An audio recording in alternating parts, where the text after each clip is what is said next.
Hello, അസ്സലാമു അലൈക്കും.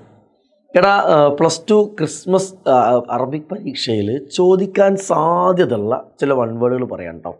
ഞാൻ ഈ പറയുന്ന വൺ വേർഡിൽ നിങ്ങൾക്ക് എന്തായാലും ചിലത് നിർബന്ധമായിട്ടും ഷുവറായിട്ട് എന്ത് ചെയ്യും, നമുക്ക് ക്വസ്റ്റ്യൻ കാണാം. ചിലപ്പോൾ എല്ലാവരും ചോദിക്കും, അല്ലെങ്കിൽ ഇതിലെ ചില ക്വസ്റ്റ്യൻസ് നിർബന്ധമായിട്ട് ചോദിക്കും. അപ്പോൾ ഇത് നമുക്ക് നല്ലോണം മനസ്സിലാക്കി പെട്ടെന്ന് നിങ്ങൾക്ക് എന്ത് ചെയ്യാൻ പറ്റും, ആൻസർ ചെയ്യാൻ പറ്റും. അപ്പോൾ ഞാനതൊന്ന് പറഞ്ഞുതരാൻ പോവാണ്.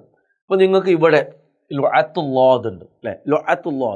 ലുഅത്തുല്ലാദ് എന്നുള്ളത് ലുഅത്തുൽ അറബിയ, അറബി ഭാഷയുടെ മറ്റൊരു പേരാണെന്ത്, ലുഅത്തുല്ലാദ്. ഓക്കെ, അപ്പോൾ നമ്മൾ എന്ത് ചെയ്യണം, ഇവിടെ നമുക്ക് മിക്കവാറും അറബി ഭാഷ ഉണ്ടോ? അപ്പോൾ അറബി ഭാഷ ഇവിടെ ഇല്ല.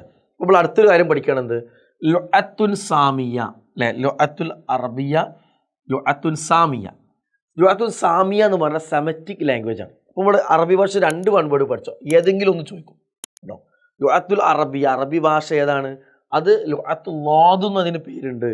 പിന്നെ ലുഅത്തുൻ സാമിയ എന്നാണ് സെമറ്റിക് ലാംഗ്വേജിൽ പെട്ട ആ സെമറ്റിക് പ്രാചീന കുറേ ഭാഷകളുണ്ട്, അതിൽപ്പെട്ട ഒരു ഭാഷയാണെന്ത്, അറബിക് ഭാഷ. ഓക്കെ, ഇതുമായി റിലേറ്റഡ് ആയ ക്വസ്റ്റ്യൻ നിർബന്ധമായിട്ട് നിങ്ങൾക്ക് വൺ വേർഡിൽ ഉണ്ടാവും കേട്ടോ. ഓക്കെ, രണ്ടാമത്തത് ലാ തെലുംനി. ലാ തെലുംനി എന്നുള്ളത് നിങ്ങൾ സെക്കൻഡ് ടൈമിൽ പഠിക്കുന്ന ഒരു കവിതയുടെ പേരാണ്, ഒരു മൻലൂമത്തിൻ്റെ പേരാണ്.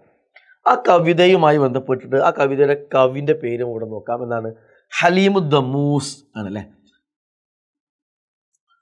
ഹലീം ഇബ്രാഹിമിന് ഹലീം ജരീസ് ദമ്മൂസ് അതിൻ്റെ മുഴുവൻ പേര്. ഹലീമു ദമ്മൂസ് എന്നാണ് ഷോർട്ടായിട്ട് പറയാം. അപ്പോൾ ഇത് നമ്മൾ പഠിച്ചു. ദാൽ തെലുംനി എന്ന് പറയുന്ന കവിത എഴുതിയ കവിൻ്റെ പേരെന്താണ്? ഹലീമു ദമ്മൂസ്. ഷുവറാണ് ഇത് റിലേറ്റ് ചെയ്യുന്നൊരു ക്വസ്റ്റ്യൻ, ഒരു വൺ വേർഡ് എന്തായാലും നിങ്ങൾക്ക് എക്സാമിനുണ്ടാവും. ഓക്കെ, ഇനിയോ മവാഇദുൽ ഉഖൂബ്. ഇത് ചോദിക്കാൻ വളരെ സാധ്യത ഉണ്ട്. അതെന്താ നോക്കാം. മവാഇദ് എന്ന് പറഞ്ഞാൽ വാഗ്ദാനം എന്നാണ്. വാക്ക് ഉർക്കൂബ് ഒരാളെ പേരാണ്. ഉർക്കൂബിൻ്റെ വാഗ്ദാനം നമ്മളൊരു പഴഞ്ചൊല്ല് പഠിച്ചതാണ്, നിങ്ങൾക്ക് പഠിച്ചിട്ടുണ്ടാവും. അപ്പോൾ ആ ഒരു ക്വസ്റ്റ്യൻ പ്രത്യേകത വെച്ചാൽ അതെന്താണ്? ഉർക്കൂബിൻ്റെ വാഗ്ദാനം എന്ന് പറയുന്ന ഒരു പഴഞ്ചൊല്ലാണ്. ആ പഴഞ്ചൊല്ല് എപ്പോഴാണ് പറയാമെന്നറിയാം? ആ പഴഞ്ചൊല്ല് പറയൽ ഇഖ്ലാഫ് ലംഘിക്കുമ്പോഴാണ്. അൽ വഅദ് വാക്ക്, കരാറ്. വാക്കിൽ ഒരാൾ ലംഘിക്കുമ്പോൾ, ഒരാൾ വാക്ക് പറഞ്ഞത് പിന്നെ ലംഘിക്കുമ്പോൾ, വാക്ക് മാറ്റി പറയുമ്പോൾ അയാളെക്കുറിച്ച് പറയുന്ന പഴഞ്ചൊല്ലാണെന്ത്, മവാഇദുൽ ഉർക്കൂബ്. ഇതുമായി ബന്ധപ്പെട്ട് വൺവേർഡ് ചോദിക്കാൻ സാധ്യതയുണ്ട്. ഇനി ഷുവർ ആയിക്കൊണ്ട് ഒരു ക്വസ്റ്റ്യൻ വരാൻ സാധ്യത ഹിന്ദ് ബിൻത്ത് അബി ഉമയ്യ. ഹിന്ദ് ബിൻത്ത് ഇതൊരു സ്ത്രീൻ്റെ പേര്, ഇസ്ലാമിലെ ഒരു സഹാബി വനിതയുടെ പേരാണ് ഹിന്ദ് എന്ന് പേര്. ബിൻത്ത് അബു ഉമയ്യ. അപ്പോൾ അവരെ ഉപ്പാൻ്റെ പേരെന്താണ്? അബു ഉമയ്യ എന്നാണ്. ഹിന്ദ് എന്ന് അവരുടെ പേര്, ഉപ്പാൻ്റെ പേര് അബു ഉമയ്യ. ആരെ പേരാണത്? നിങ്ങൾ ഈ ടെക്സ്റ്റ് ബുക്കിൽ പഠിച്ചിട്ടുണ്ടാകും ഒരു ചരിത്രം, അൽ അൻതു വഹീദ എന്ന ചാപ്റ്ററിൽ ഉമ്മു സലമ എന്ന് പറയുന്ന സഹാബി വനിത ഉണ്ട്. അവരെ ചരിത്രം പഠിച്ചിട്ടാവും.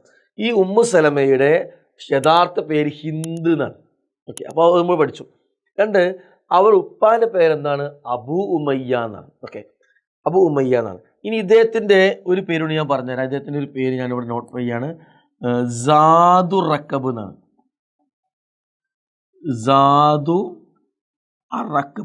സാദു റക്കബ് എന്നുള്ളത് ഇദ്ദേഹത്തിൻ്റെ അറിയപ്പെടുന്ന പേരാണ്. ഉമ്മു സലമയുടെ ശരിക്കുള്ള പേര് ഹിന്ദ് എന്നാണ്. ഹിന്ദിൻ്റെ ഉപ്പാൻ്റെ പേര് അബു ഉമയ്യ എന്നാണ്. അബു ഉമയ്യനെ വിളിക്കുന്ന അറിയപ്പെടുന്ന വിളിപ്പേരുണ്ട് സാദു റക്കബ്. ഇതിൽ നിന്ന് 4 ഒരു ക്വസ്റ്റ്യൻ വൺ വേർഡിൽ എന്തായാലും ചോദിക്കും. ദെൻ നിങ്ങൾ ഫസ്റ്റ് ടേമിലുള്ള ക്വസ്റ്റ്യൻ ഖൈറുള്ള. ഈ ഫസ്റ്റ് ടേമിലത്തെ ഏതെങ്കിലും ക്വസ്റ്റ്യൻ ചോദിക്കും, അതിൽ പെട്ട ഒന്നാണ് ഖൈറുള്ള. ഖൈറുള്ള കവിതയുടെ പേര് നമുക്കറിയാം. ആ കവിത എഴുതിയിട്ടുള്ള ആളാരാണ്? NK അഹമ്മദ് മൗലവി. ഇത് ഷുവറായി പറയണില്ല, പക്ഷേ ഇത് ഫസ്റ്റ് ടൈമിൽ ക്വസ്റ്റ്യൻ കൊടുത്തിട്ടുണ്ട്. ഓക്കെ, അപ്പോൾ ഈ ഏരിയയിൽ നിങ്ങൾക്ക് എന്ത് ചെയ്യാം, ഈ ഏതെങ്കിലും വൺ വേർഡ് നിങ്ങൾക്ക് ഷുവറായിട്ട് ചോദിക്കാം. സോ നിങ്ങൾ ഈ ആൻസേഴ്സ് പഠിച്ചാൽ നിങ്ങൾക്കൊരു 3 മാർക്ക് എന്തായാലും ഷുവറാണ് വൺ വേർഡിൽ. അത് നിങ്ങൾ മിസ്സാക്കരുത് എന്നുള്ളതാണ്. അത് ഉപയോഗപ്പെടുത്തുക. All the best. അസ്സലാമു അലൈക്കും.